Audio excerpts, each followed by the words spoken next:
Buonasera e ben ritrovati a un nuovo appuntamento con Pianeta Dilettanti. Questa sera parliamo in particolare di giustizia sportiva assieme all'avvocato Luca De Paoli, che è il presidente del Tribunale Federale Corte Sportiva d'Appello del regionale del Friuli Venezia Giulia. Buonasera e benvenuto. Buonasera, buonasera a tutti. A Pianeta Dilettanti. Dunque, partiamo subito dalla riforma del codice di giustizia sportiva, che è proprio il codice che ha qui materialmente, perché dal 2019 ci sono stati dei cambiamenti. Sì, è proprio così. Nel giugno del 2019 appunto c'è stata una consistente riforma nell'ambito del nostro settore, quindi della giustizia sportiva. È stato introdotto un nuovo codice, un codice che ha ben 142 articoli, così ne ho portato un'edizione per dare l'idea di quanto sia importante e imponente, che ha avuto uno scopo preciso, cioè quello di dare e di inserire all'interno dell'ordinamento sportivo della Federazione Gioco Calcio alcuni principi fondamentali che già erano presenti nell'ordinamento generale. E mi riferisco in particolare al principio del giusto processo, ma anche agli ulteriori che ne costituiscono un po' il corollario, vale a dire il principio di parità delle parti, rimarcare il diritto di difesa e il contraddittorio. Il tutto però calato in una realtà particolare, che è appunto quella del diritto sportivo, dove c'è un altro principio che è quello della celerità, vale a dire soluzioni rapide, perché appunto le partite sono una alla settimana e se ci sono questioni da risolvere disciplinari devono esserlo nel tempo più breve possibile. Quindi la rapidità in questo caso. Lei è presidente del Tribunale Federale ma anche della Corte Sportiva d'Appello. Specifichiamo i due ruoli? Sì, allora possiamo dare così in pillole un po' una spiegazione di come è organizzata la giustizia sportiva. Sì. Parliamo appunto in regione, in ambito dilettanti. Allora c'è un giudice sportivo che è un altro organo diverso dal nostro, che giudica sulla base dei referti degli arbitri. Noi poi possiamo intervenire in reclamo sulle sue decisioni, se le società, se i calciatori eventualmente sanzionati non sono d'accordo, possono fare appunto un reclamo da noi, e in questa sede noi operiamo come Corte Sportiva d'Appello.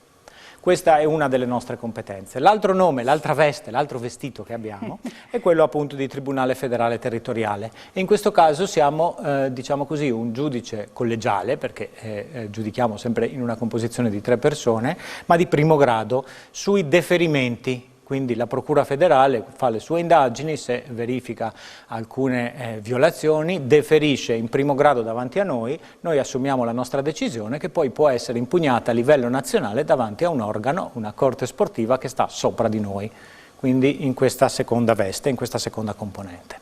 Voi volete cercare di agevolare il più possibile le società e soprattutto i calciatori, e avete in mente delle innovazioni e soprattutto un vademecum che volete proporre alle società, e questa è una novità che andrete a presentare a breve, a metà maggio. Di cosa si tratta? Sì, è proprio così. Allora io quello che posso dire nasce da una primissima esperienza. Noi come organi, Tribunale Federale e Corte Sportiva d'Appello, nella composizione attuale siamo di nomina fresca, diciamo così, c'è stato un rinnovo delle componenti e noi stiamo operando da pochi mesi.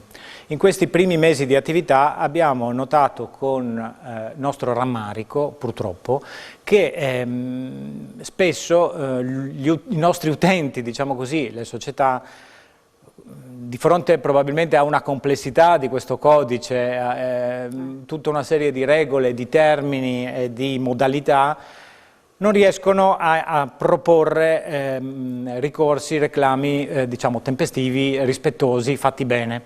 E questo per noi è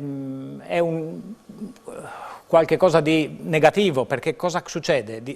Se non viene rispettato un termine, se non vengono rispettate determinate modalità, i ricorsi sono inammissibili. Inammissibili significa che non possono essere esaminati nel merito, ma vengono, diciamo così, cassati solo per motivi di tipo procedurale, e questo non va bene.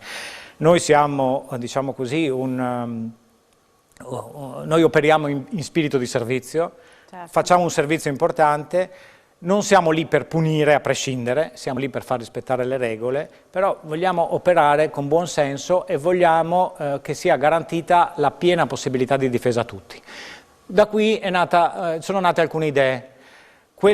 Innanzitutto quello di dare degli strumenti dell'ABC per poter fare bene i ricorsi. Certo. Quindi cosa abbiamo pensato di fare? Abbiamo pensato di elaborare un piccolo vademecum, degli schemini, dei formulari che a breve saranno presentati. A metà maggio avremo l'occasione di farlo in un contesto pubblico. Stiamo organizzando appunto un piccolo convegno che sarà aperto alle società e dove all'esito presenteremo questo nostro lavoro.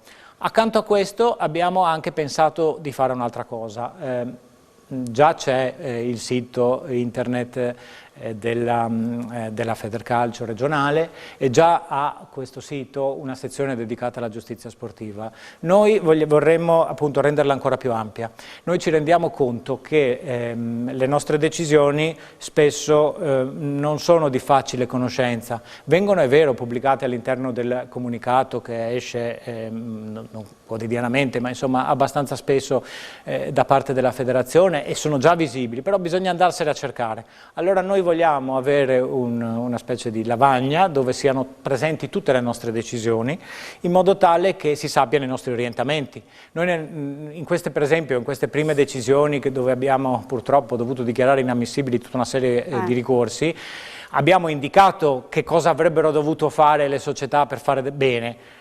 Se uno legge queste decisioni già capisce che cosa deve fare e non sbaglia più nel futuro, però ci rendiamo conto che se queste decisioni non sono facilmente ritrovabili, vanno nel vuoto. Allora, ma qual è? Sì, prego. No, e quindi il fatto che siano pubblicati in una bacheca cronologica e dove siano visibili, leggibili e conoscibili renderà ancora più difficile che certi errori si ripetano.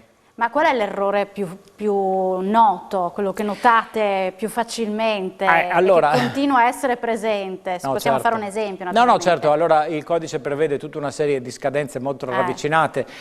Quando esce un comunicato con determinate decisioni che si vogliono impugnare, reclamare, il primo adempimento da fare è un preannuncio di reclamo entro 2 giorni, seguito entro i 5 giorni dalla pubblicazione della decisione, quindi entro ulteriori 3 giorni, dal ricorso vero e proprio. Spesso le società si dimenticano di fare il preannuncio di reclamo oppure non rispettano i termini. Quindi sia la dimenticanza del preannuncio sia il non rispetto del termine rende purtroppo inammissibile il ricorso e questo ricorso, anche se viene fatto, non viene esaminato nel merito. La cosa più negativa è che i ricorsi davanti alla giustizia sportiva scontano un contributo, quindi costano. Non è una cifra enorme, però per società dilettanti può esserlo. Il fatto che venga presentato un ricorso che sia dichiarato inammissibile, irricevibile, comunque non tempestivo, fa sì che comunque certi costi debbano essere sostenuti e noi per primi ci rendiamo conto dell'ingiustizia di questo, però queste sono le regole. In realtà basta sapere pochi principi e poche scadenze e questi errori non si ripeteranno più. Questo è il nostro auspicio. Quindi avere insomma chiare quelle che sono le regole, le date magari, le scadenze, perché quelle insomma alla fine bisogna seguire. Invece parliamo di episodi spiacevoli che accadono purtroppo spesso, non solo nel mondo del calcio dilettanti in realtà, e che quindi poi arrivano squalifiche non solo al calciatore ma anche alle società stesse. Episodi come per esempio gli insulti razziali che purtroppo sono sempre attuali. Sì, non mi riferisco a casi specifici, ma insomma tutti sappiamo, anche sulla stampa, certi episodi, non solo da noi, anche a livello nazionale o in altre regioni d'Italia, sono sempre più frequenti. Questo probabilmente è qualcosa di veramente riprovevole e ingiustificabile, forse è la spia di un malessere profondo che c'è all'interno della nostra società, però sono cose che non sono tollerabili, non possono ripetersi. È bene che si sappia che l'ordinamento sportivo è molto rigoroso e molto severo su questo genere di comportamenti. Un calciatore che insulta a sfondo razziale un altro calciatore ha una sanzione minima di 10 giornate di squalifica, è una sanzione enorme.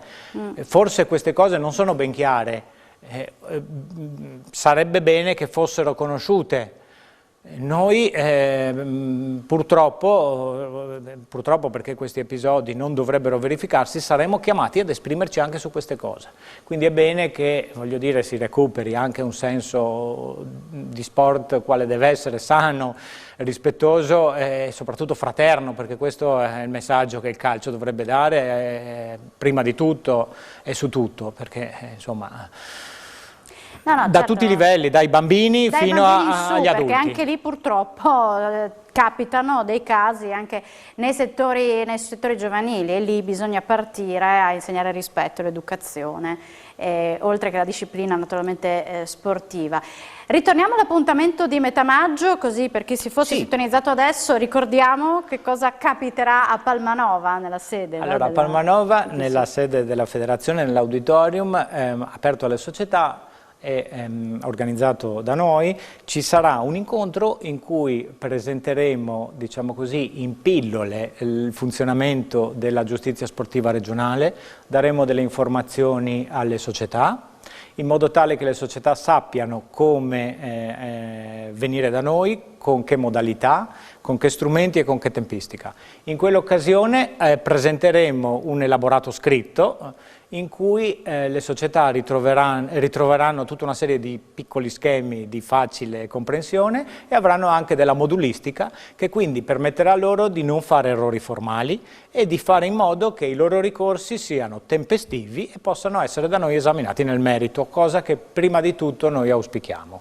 E questo è molto importante per le società, quindi deve essere un appuntamento da fissare per tutte le società dilettantistiche della nostra regione. Siamo in chiusura, io ringrazio l'avvocato De Paoli per essere stato in nostra compagnia e per essere stato preziosissimo in questa puntata dedicata alla giustizia sportiva. Grazie, buon lavoro e buona serata, grazie per essere stato con noi. Grazie a voi, è stato un immenso piacere poter presentare il nostro lavoro che spesso rimane appunto dietro le quinte, ma è bene che si sappia che esista. È un servizio che vogliamo fare al meglio e appunto in massima e migliore capacità possibile. E poi c'è il sito della Lega della FIGC regionale che darà tutte le indicazioni anche per ritrovare il vademecum nel settore giustizia sportiva, giusto avvocato? Certamente, bene. È così. Allora noi siamo in chiusura, grazie per l'attenzione, buona serata, ci troviamo alla prossima puntata con Pianeta Dilettanti. Arrivederci.